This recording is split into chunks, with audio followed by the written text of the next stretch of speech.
Sometimes you just gotta brawl, especially if that brawl is very worth taking on but is easily missed. Hidden areas reward exploration for those willing to stumble off the beaten path, and sometimes these areas lead you to a pretty epic boss fight. From shooters to MMOs, these are the 10 hidden adversaries you can find outside of the established rosters. I'm Jess from WhatCulture, and here are 10 open-world video game bosses you must find. Number 10, The Agony, The Division 2. Kicking off the list is Tom Clancy's The Division 2, one of Ubisoft's major live service productions that's achieved somewhat middling success over its 6-year history. Following a somewhat lukewarm response to the 2014 original, Division 2 has fixed plenty of those issues and seems to become more of a cult favorite. The Division is all about taking on rival factions in an America devastated by a vicious pandemic. The sequel's take on Washington, D.C. serves the backdrop to the action, with player squads taking on both PvE and PvP combat and gathering many loot items along the way. Then there was the DC Outskirts Expeditions DLC, which added the Manning National Zoo to the world map. Under the guidance of Reddit user Arclight079, a hidden boss called the Agony was found by shooting 5 beehives displays in the zoo and then interacting with a panel. This triggers the arrival of a heavily armed hazmat soldier that appears to take inspiration from Metal Gear Solid 3's The Pain. The boss also offers you some rare loot if you can take him down, so that's always worth it.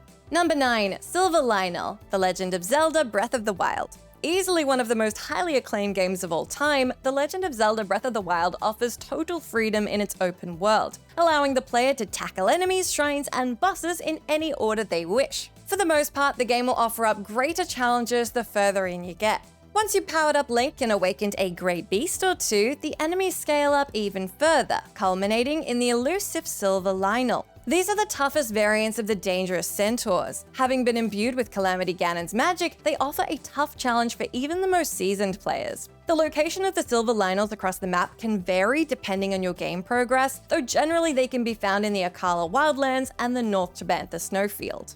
These formidable foes have a massive health pool and deliver lightning-fast attacks that require near-perfect dodges, so, go in with a plan if you're going to take them on. Number 8, Valkyries, God of War. The 4th God of War title stands as one of the best exclusives the PlayStation 4 has to offer. Swapping out its hack-and-slash formula for a full-on adventure mode, the more mature story and setting made it a huge hit. Once you've cleared out most of the Norse god pantheon, one threat remains: the Valkyries. In Norse mythology, they're a group of powerful women who choose to live and die on the battlefield. In God of War, they serve as the ultimate challenge for those who've mastered the game's already difficult combat. In keeping with the mythological roots, there are 9 of these flying warriors to be found across the map, and you'll take on each of them one at a time. Each member of the circle has their own fighting style and unique loot if you're able to take them down.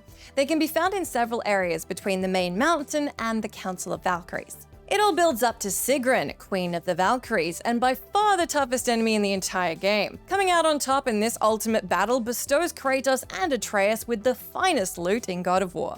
Number 7, The Wither, Minecraft. Despite being probably the most successful indie release of all time, Minecraft didn't originally have any bosses or really any goals to speak of at all, and it sort of just thrived on the back of its explore and create modes. As the game grew into the juggernaut it is today, it became a more cohesive experience, and this manifested itself with the survival mode. Starting out with no resources, it's up to the player to build structures, shelters, and eventually track down a portal to the end. Once players have destroyed the Ender Dragon, the game effectively ends. Those who carried on the survival mode eventually stumbled across a second boss, one that couldn't be found anywhere in the game's open world. The Wither was added via the 1.4.2 update in 2012 and appears in the main overworld. The Wither is player-made and an entirely optional boss initiated through crafting. You'll need 4 blocks of soul sand and 3 Wither skeleton skulls from the Nether. Put all the pieces together and be ready for a very difficult fight. Muscle your way through and you'll get the rare Nether Star, which can be used to fashion a beacon.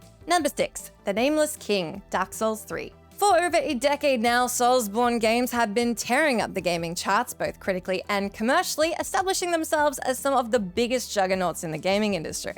Much of the charm behind the series stems from its intentionally vague narrative, which conjures up many mysteries within its world. The player is encouraged to explore and discover on their own to unravel the deeper workings of the world. This is also true in the case of the many hidden bosses that can be found throughout the settings of each game. In Dark Souls 3, the series took the franchise's secret adversaries to their highest point yet, with the Nameless King. While initially the player makes their way through the Great Belfry to ring a large bell, many would consider that area complete. But those who ventured back to Archdragon Peak afterwards will stumble across a colossal opponent. Riding in on a mighty dragon, the Nameless King is considered one of the absolute toughest bosses in the game. You'll have to dodge attacks from the King's spear, and there's very little room to get hits in yourself, as the boss constantly leaps around the arena. You may need a co-op buddy or two to help bring him down, but let us know in that comment box how you fared with him.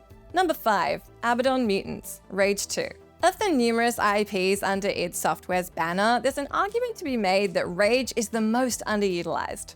Almost a decade after the original title was released to a tepid critical reception, the series was revived with a new wacky style under the helm of Avalanche Studios. While it met with a mostly mixed critical reception, Rage 2 did offer some enjoyment on occasion. Its open world was guilty of many checkbox-style cliches, but there were some hidden enemies to be found among its mostly generic objectives, like the Abadon Crusher Mutants. Now, these mini-bosses can be found across the map, although their exact spawning locations will depend on whereabouts you are on the map. They can be taken on as part of both leveling up and an achievement. In addition, they can also be taken on foot or in one of the many vehicles on offer. 7 mutant crushers are up for extermination, and while the first is tackled as part of the main storyline, the other 6 are out in the wasteland. Each one of them sports an inflated health bar and can take a ton of punishment. Hunting these giants requires solid equipment, preparation, and more than a little patience before engaging. Number 4. Cake Boss, Assassin's Creed Unity. With Ubisoft's insistence that a new AC game should come out every year, Unity arrived to, some problems. We'll just say some problems. Following a rocky launch riddled with frightening facial bugs, Unity has managed to achieve a somewhat higher recognition among the fan base since its launch. Much like previous entries in the franchise, it's all about exploring a historical setting, completing missions, and partaking in various side objectives. Despite the size of its worlds, AC games are very rarely known for their boss fights, but there is something interesting packed into Unity, even though it took players a little while to find. Across the map, there are 5 unassuming cakes waiting to be devoured. After doing so, you'll need to head to Luxembourg Garden. A giant cake awaits with an aristocrat standing on top. Attempting to eat this giant dessert will trigger a fight with the foe, who possesses far more health than regular enemies. In a game so committed to representing a realistic vision of revolutionary Paris, the cake boss stands out as a real oddity. A delightful oddity, but an oddity nonetheless. Winning the battle gives you a healthy amount of money, a hidden achievement, and fireworks for your trouble. Number 3. Adamantoise, Final Fantasy XV. After many years of stagnation, the Final Fantasy franchise made something of a comeback with its 15th mainline entry. It certainly didn't satisfy everybody, but it was an improvement on 13's lackluster and overly linear effort. As Prince Noctis, you fight alongside your companions to reclaim your kingdom, and much of your travels take place in the tricked-out regalia. Taking on giant monsters with colossal health bars has always been a series staple, and the developers have often added hidden adversaries. These can only be tackled once you've leveled up to the max, and also done some exploring off the beaten path. The latest effort under this tradition is Adamantoise, who first appeared in the dazzling CGI trailers leading up to release. The giant tortoise sits alongside the most powerful super bosses in the title, and I believe is also the oldest and largest baddie in the setting. That's cool. Boasting a staggering 5,624,400 health points and ranked at level 99, it's undoubtedly one of the greatest challenges for Noctis and his crew. Adamantoise can be found at any point in the game, but to do so, the player needs to use the Umbra and obtain the Let Sleeping Mountains Lie quest. Number 2. Flemeth, Dragon Age Origins. While Dragon Age Origins is less of an open world game, as so far as we've been talking about them up until this point, there are open world sections and a whole bunch of standard RPG open world things that you'd expect to do as you make your way across Ferelden. Often quests can reveal themselves through interactions with your party and the way they respond to your decisions throughout the game. One companion who tags along with you is Morrigan, a witch whose motives are rarely made clear. Over the course of the game, you learn of Morrigan's mother Flemeth, and the quest Flemeth's Real Grimoire comes to light. This reveals a hidden battle. You can either let Flemeth leave or do battle, prompting the character's greatest secret to come to light. What you thought was just an old lady you were beating up, no, I'm sure you at least thought it was a witch, was actually a high dragon. She shapeshifts into a level 15 high dragon with health of no less than 3,555 hit points. Good luck. If you're able to slay the beast, Morrigan receives some high-level items and a large amount of approval points towards the protagonist. Number 1. Engineer Omegaplugg, World of Warcraft. Wrapping up, we have World of Warcraft, a guilty pleasure for some and a harbinger for some of the biggest gaming communities around. Exploring Azeroth is one of the game's biggest draws. With such a vast and ever-growing landscape to explore, there's sure to be a secret or two lurking off the beaten path. Hidden areas have already proven popular among WoW's massive community, but there's also a boss or two waiting to be discovered. Inside Nomergon, there's another foe to tackle beyond the base quest. Usually after taking out Mechgnir Thermoplug, and I've never played WoW, so I had to look up whether I was being trolled or if these were real names, and they are, usually you'd finish up the raid and return back to the overworld. However, search around the room for a pillar and you can unearth a small push me button, which spawns an even tougher opponent. Engineer Omegaplugg, in addition to being a difficult boss, also spawns bombs that need to be deactivated first. Dodging spells is tricky enough, but the move Maximum Repair will need to be cancelled out unless you want the boss healing himself completely mid-battle. Is that something you want? Again, I don't play WoW. Is that something you want? Wild Green Goo? I don't. Let me know in the comments, because someone's got to explain this to me.